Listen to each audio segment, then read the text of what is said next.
자, 지금 우리가 사용하려는 파일은 이런 데이터가 들어있어요. 첫 번째 열은 연비, 두 번째 열은 실린더의 개수랍니다. 세 번째는 배기량, 그다음에 출력, 이게 마력일 거예요. 그다음에 중량, 가속력, 언제 출시됐는지, 제조국, 어디서 만들었는지, 지금 숫자로 만들어져 있죠. 그다음에 모델명까지 뭐 이런 데이터가 들어있대요.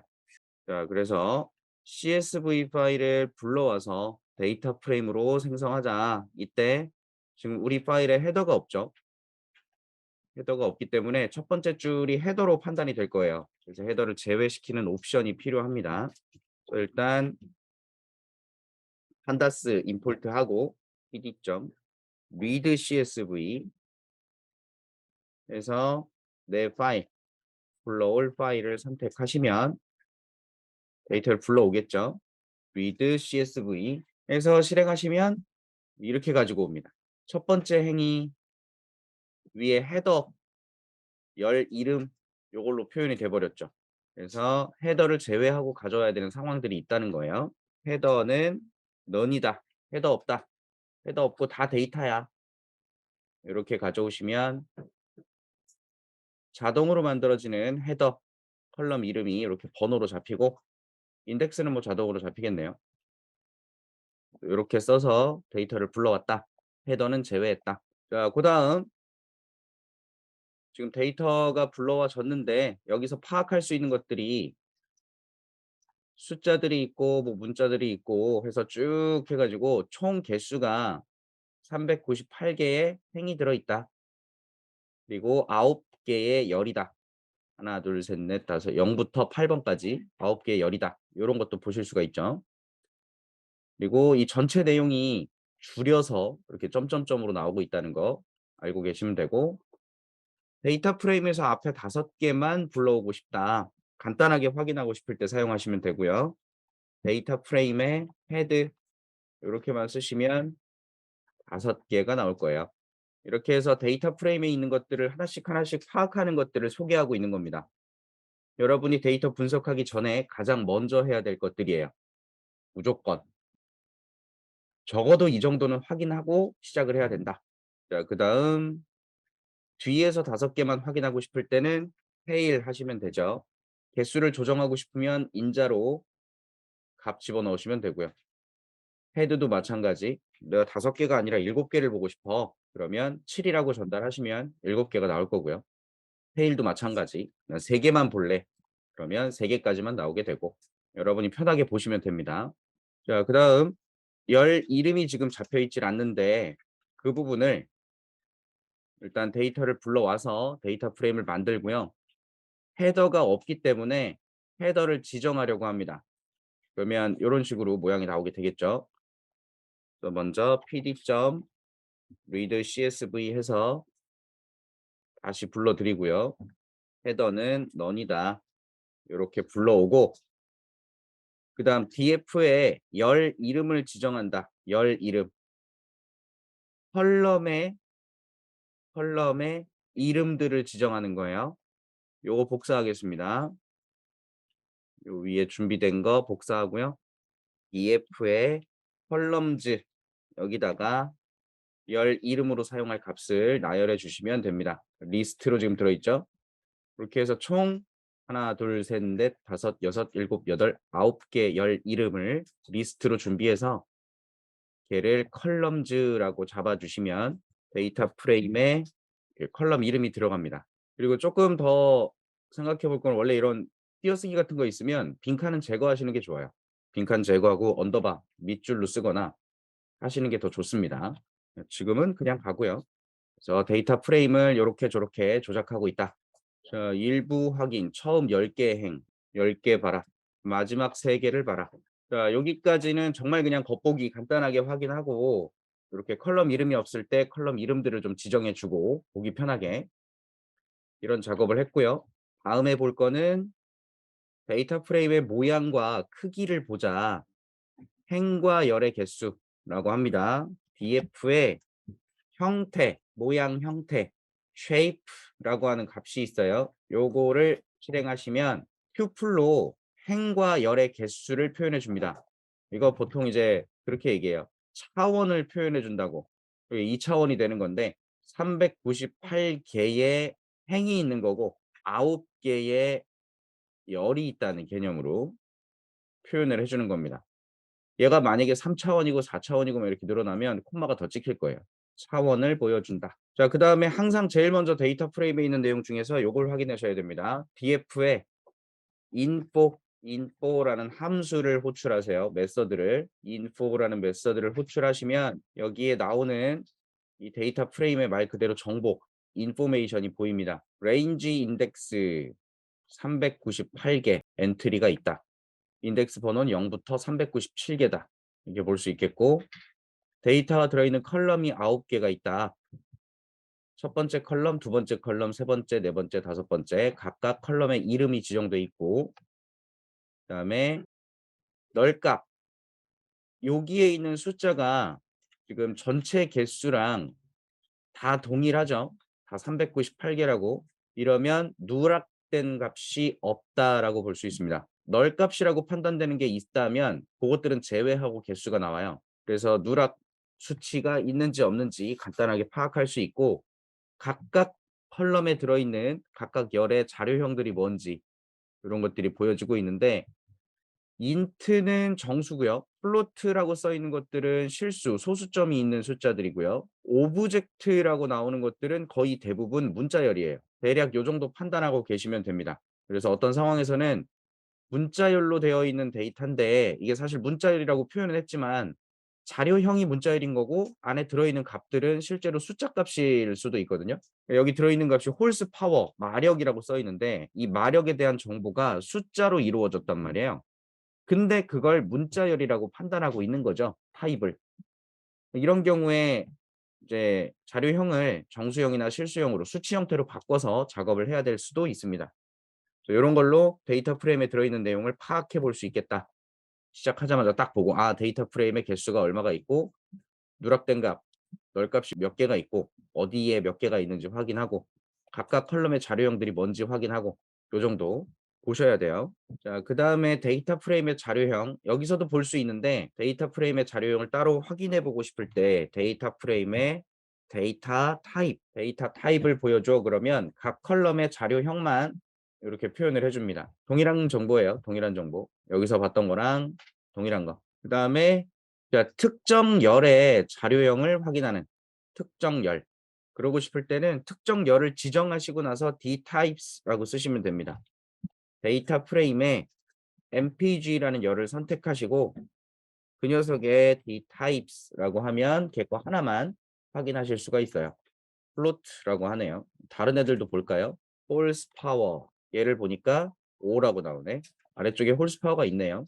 오리진은 뭐냐? 오리진은 int 64다. 이렇게 확인할 수 있겠고요. 아래쪽에 나와 있는 요것도 한번 보죠.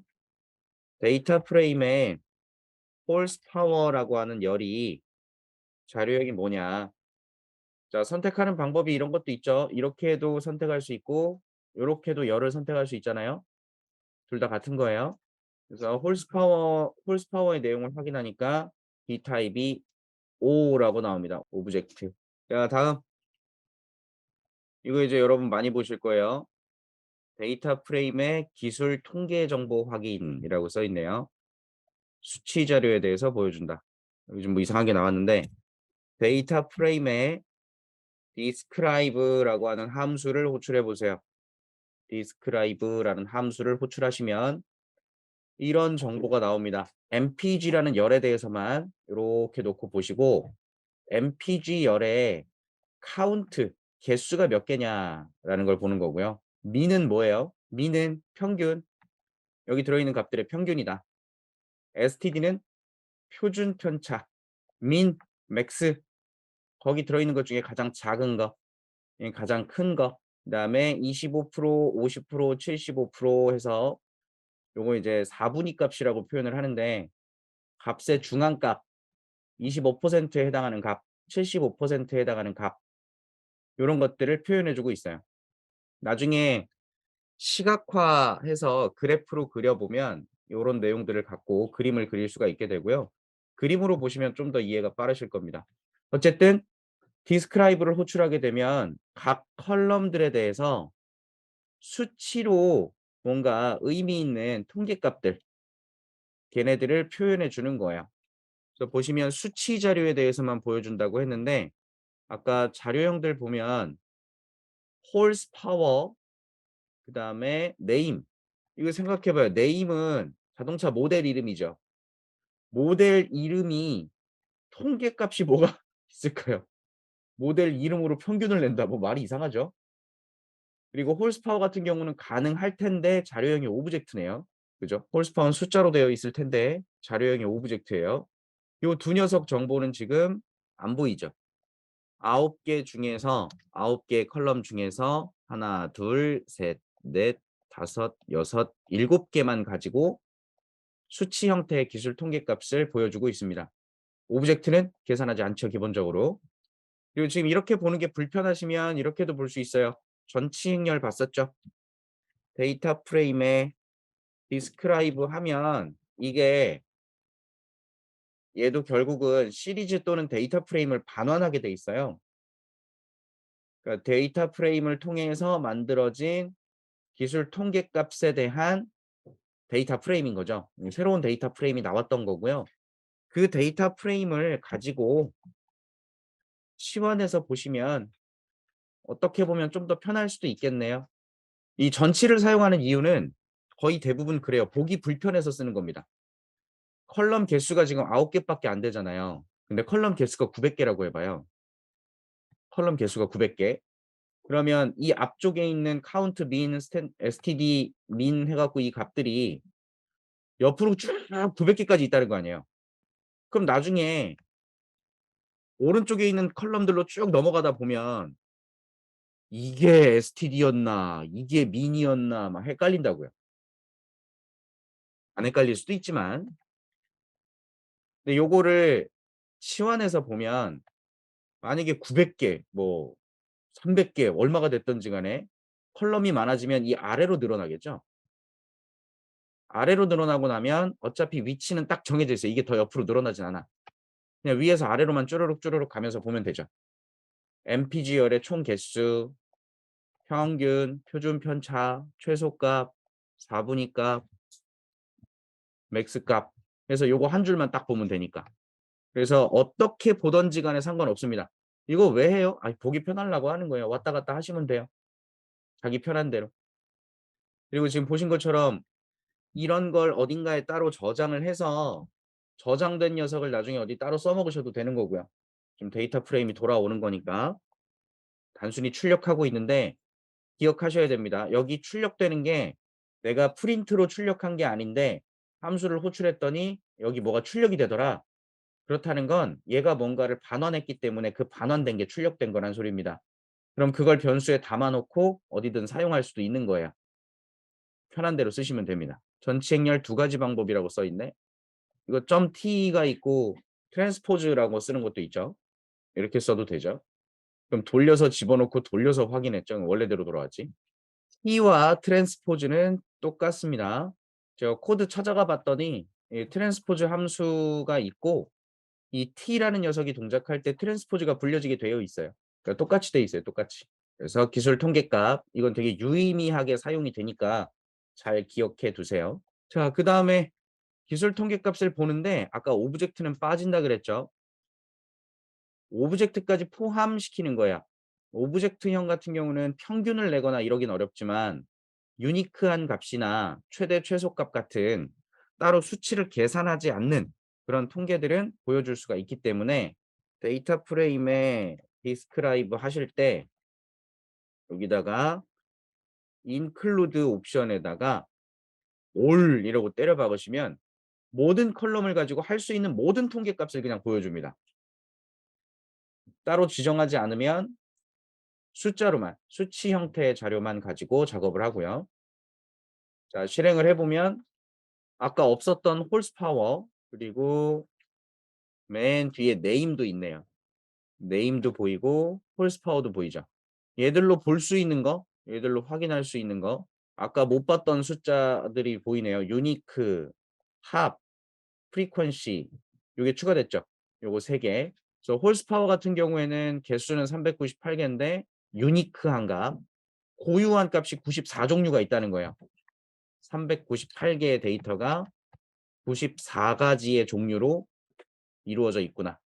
그중에 가장 큰 값이라고 할 수 있는 게 150 이구나.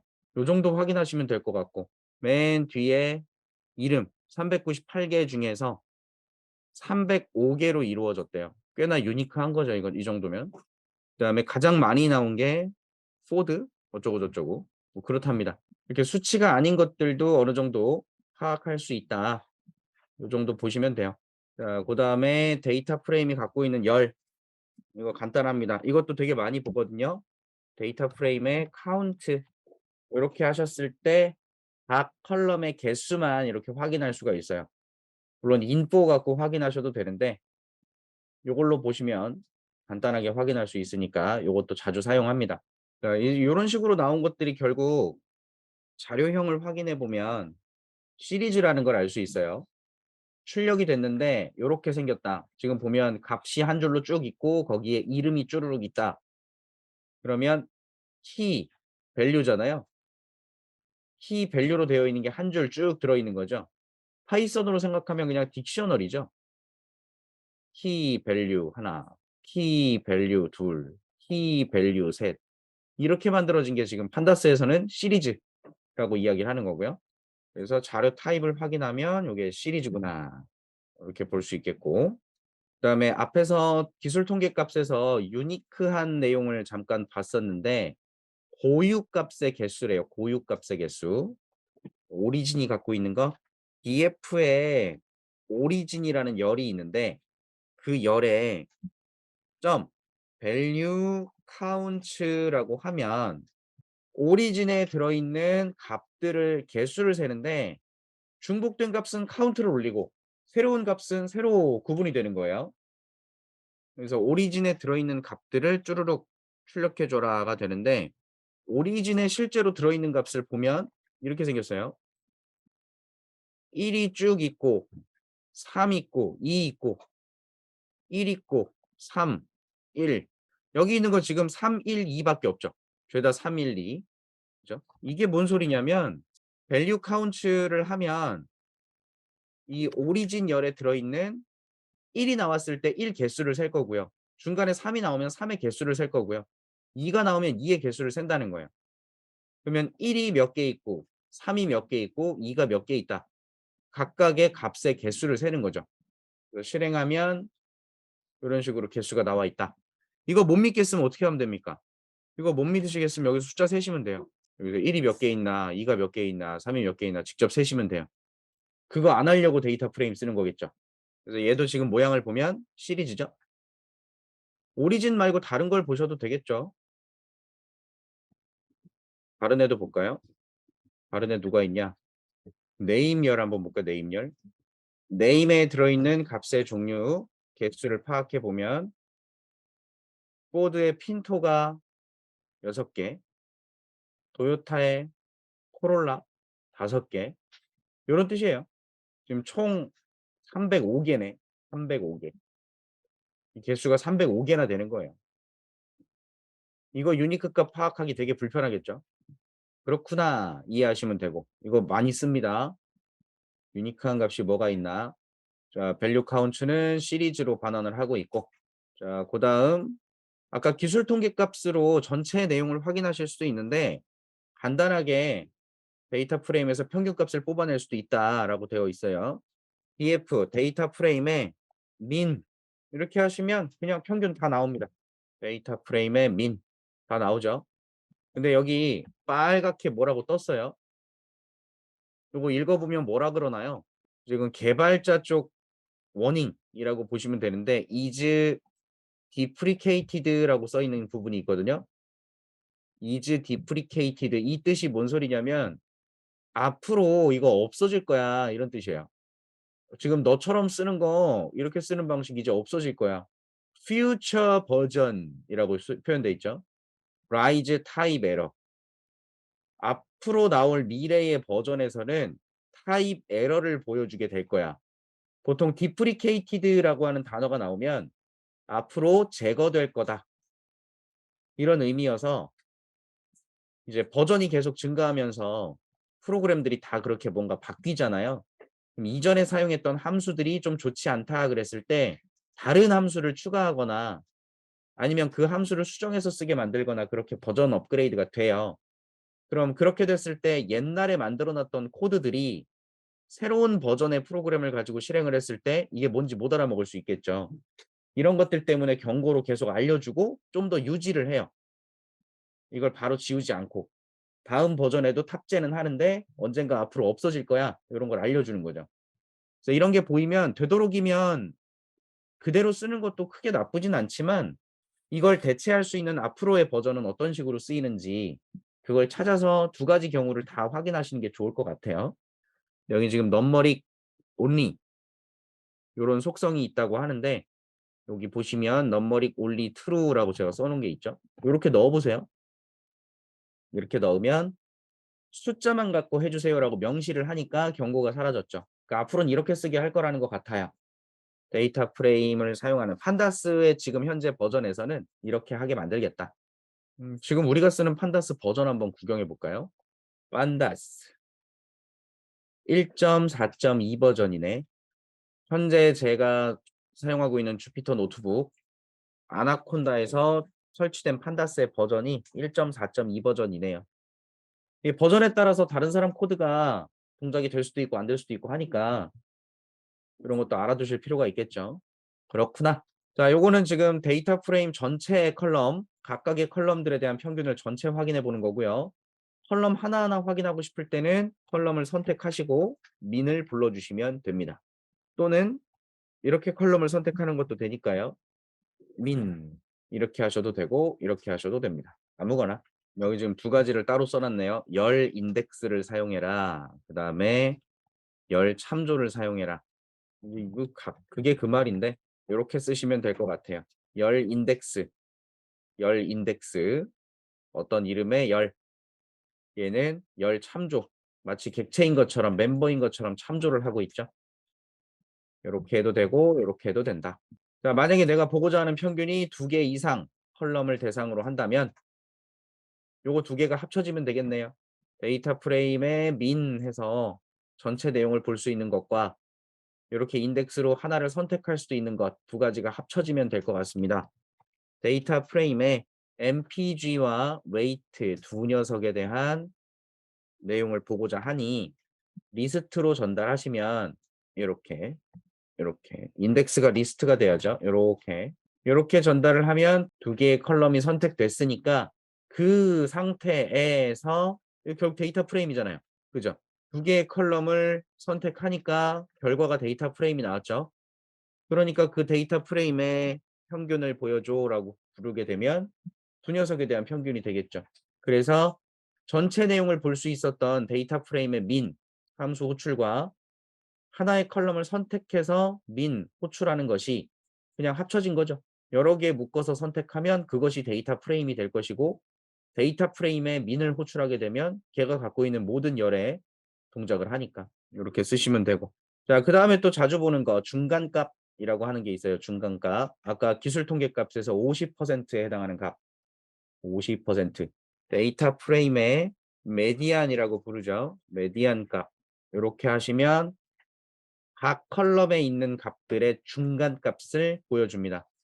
여기도 마찬가지 numeric only라고 하는 걸 넣어줘라. 이런 얘기가 나오네요. numeric only true. 그러면 mpg 열에 있는 모든 데이터가 있을 텐데 그 데이터가 뭐 0부터 이만큼 있다고 했을 때 뭐 1도 있고 2도 있고 뭐 90도 있고 뭐 70도 있고 막 이렇게 값이 있을 때 이 값들 전체를 딱 놓고 봤을 때 가운데에 해당하는 값 그게 뭐냐? 그런 걸 나타내는 거예요. 가운데 값.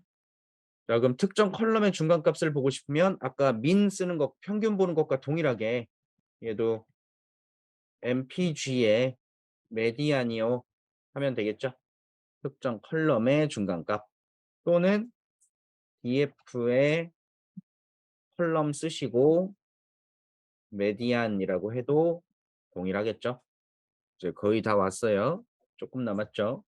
자, 최대값을 확인하고 싶다. 이제 느낌이 있습니다. 데이터 프레임에 맥스 하시면 최대값이에요. 맥스. MPG에서 가장 큰 값은 46.6이었고 실린더에서 가장 큰 것은 8개의 실린더가 있다는 것 같네요. 컬럼별 최대값 확인하실 수 있고 똑같이 특정 컬럼의 최대값을 보고 싶다.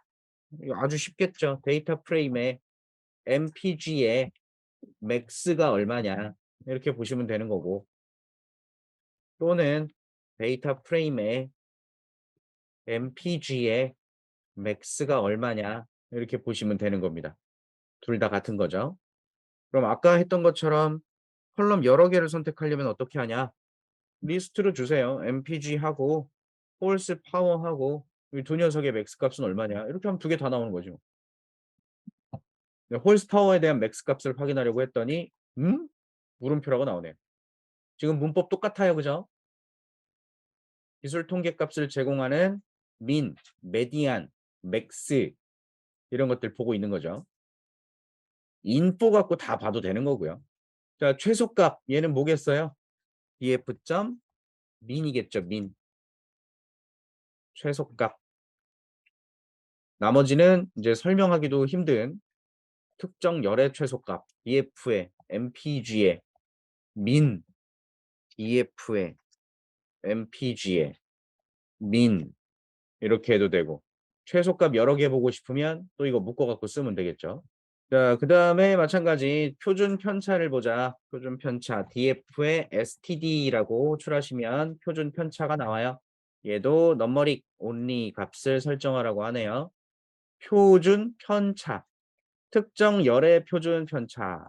df의 mpg의 std. 자, 이렇게 해서 각 컬럼의 특정 열에서 표준 편차를 확인할 수도 있고요. 마지막 상관계수라는 게 있대요. 상관계수. 이 각각의 컬럼을 X, Y 해서 이렇게 펼쳐 놓고요.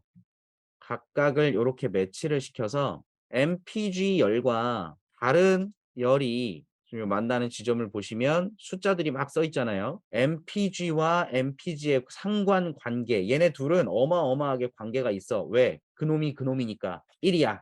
MPG의 값과 실린더의 값은 마이너스 0.77 정도의 관계가 있는 것 같아. 이걸 수치 형태로 표현하고 있는 거예요. 뭔가 관계가 있다라고 하는 것을 수치 형태로 표현하고 있고 실린더와 실린더를 보면 1이죠. 디스플레이스먼트와 디스플레이스먼트를 확인하면 1이죠. 요거는 마이너스 1부터 1 사이의 값으로 얘네들의 관계를 수치로 표현한 거라고 보시면 됩니다. 1에 가까울수록 관계가 높다. 1에 가까울수록 얘네 둘은 서로 관계가 높아. 그래서 뭔가 이 녀석의 값이 그 녀석한테 영향을 많이 미칠 것 같아. 이런 걸 보는 계수라고 합니다. 상관계수. 이걸 계산을 여러분이 해요, 안 해요? 지금 여러분이 계산해서 쓰신 거예요? 아니죠. 여기 값이 뭐가 나온다. 여기 나온 값의 의미가 뭐다. 이것만 아시면 되기 때문에 수학을 몰라도 데이터 분석을 할 수 있다고 표현을 하는 겁니다. 이런 거 계산할 줄 몰라도 돼요. 대신 그걸 계산했을 때 의미가 뭔지 아시면 된다는 거예요. 여러분 국어 점수, 영어 점수, 수학 점수 막 이렇게 점수를 받았는데 내 친구도 똑같이 시험을 봐서 점수가 있대요. 그럼 얘가 시험을 잘 봤는지 내가 시험을 잘 봤는지 알고 싶으면 뭘 해야 돼요? A라는 애랑 B라는 애가 있는데 똑같이 국, 영, 수, 사 옛날엔 자연이었으니까 수사자 5개의 과목을 시험을 같이 쳤어요. 자, A랑 B랑 둘 중에 누가 시험을 잘 봤나요? 그냥 이렇게만 보면 잘 보여요? 누가 시험 잘 봤는지? 잘 안 보이잖아요. 그럼 누가 시험 잘 봤는지 확인하고 싶을 때 총점을 내보는 거죠. 총점 다 더해. 자, 이렇게 해서 두 녀석이 시험이 똑같네요. 점수가. 총점을 내니까 의미가 달라졌잖아요. 총점을 왜 냈냐라고 했을 때 내가 총점을 내는 공식을 몰라도 돼. 이거 총점이 어떻게 나왔는지 몰라도 돼. 근데 이 값은 A가 맞은 시험의 어떤 총점에 해당하는 수치라는 걸 알고 있으면 이거 두 개 비교하면 누가 시험 잘 봤는지 아는 거잖아요. 그렇죠? 계산 방법을 몰라도 그 계산했을 때 결과가 뭘 의미하는지 알면 여러분이 데이터 분석 공부를 할 수 있다는 얘기예요. 물론 조금씩 공부하시면서 깊이 들어가면 들어갈수록 이 수치들을 또 확인하기 위해서 수학적 개념들을 공부하셔야 될 필요가 있긴 합니다. 자, 데이터 프레임의 각 컬럼 간의 상관 계수를 확인하고 싶을 때 correlation coefficient라고 불러요. 상관 계수. 나중에 많이 보실 거고요. 간단합니다. 요거 보고 싶으면 데이터 프레임 점 찍으시고 코 이렇게 쓰시면 돼요. correlation. 그러면 전체 컬럼들 간의 상관 계수라는 걸 보여줍니다. 잘 보시면 요렇게 대각선으로는 서로가 서로에 대한 관계를 나타내기 때문에 죄다 1 이에요. 자, 요걸 나중에 그래프로 보시면 쪼끔 더 멋있게 보실 수 있을 거고요. 특정 컬럼에 대한 상관계수를 보고 싶다. 그러면 당연히 데이터 프레임에 여기에 MPG만 넣으면 MPG만 선택이 되는 거잖아요. MPG랑 내가 선택하고 싶은 중량, 웨이트랑 요걸 리스트로 해서 요렇게 가져오면 데이터 프레임이 됐죠. 그럼 데이터 프레임에다가 코레이션을 보자 그러면 그 두 녀석 간의 관계를 볼 수가 있겠네요. 요 정도가 여러분이 데이터를 가지고 왔을 때 제일 먼저 그냥 훑어봐야 되는 정도라고 보시면 됩니다. 이런 것들을 훑어보는 거예요. 데이터 프레임에 들어있는 내용을 구경하기 위한 거. 그래서 이걸 구경하셔야 데이터를 분석할 때 '아 지금 이런 데이터가 있고 그러니까 이걸 어떻게 해야 내가 원하는 분석을 하는데 좋겠구나.' 그래서 데이터 전처리라고 하는 작업을 진행할 수 있게 되는 거죠. '아 난 이거 힘들다.' 그러시는 분은 그냥 이렇게 보시면 돼요. 이 엑셀 열어 가지고 여기서 하나하나 수정하세요, 확인하고. 얼마 있나. 지금 보셨던 거 엑셀로도 다 할 수 있는 거잖아요. 그죠? 엑셀 만져 보신 분들은 엑셀로도 상관계수 뭐 이런 거 다 만들 수 있어요. 엑셀로도 다 할 수 있는 건데 엑셀은 프로그램이고요. 플랫폼, 그냥 도구, 진짜 그냥 순수한 도구. 걔한테 맞춰서 우리가 써야 되지만 파이썬은 프로그래밍 언어기 때문에 더 유연하게 여러분 마음대로 쓸 수가 있는 거죠. 그래서 직접 코딩을 하시는 게 더 좋은 거니까 더 자유롭잖아요. 그래서 요 정도까지 확인하는 작업을 해 보시면 될 것 같습니다. 정리해 주셔야 돼요.